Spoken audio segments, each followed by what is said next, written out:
Avid and Adobe are working together now more than ever, with shared storage solutions and even seamless workflows that allow you to quickly export an Avid Media Composer sequence and work with it right inside Adobe Premiere Pro and other Adobe solutions.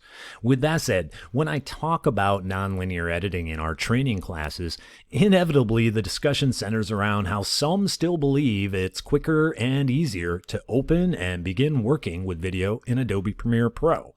To that point, I say, how fast can you drag and drop? Here's how easy it is. I'm going to select a bunch of folders here from Canon camcorder, cell phone video, in-car, and even Ring videos. And then I'm going to hold my Alt key, left click, and drag and drop them right in to a Media Composer bin. It is really that easy these days. Quick, easy access to your media in Avid Media Composer.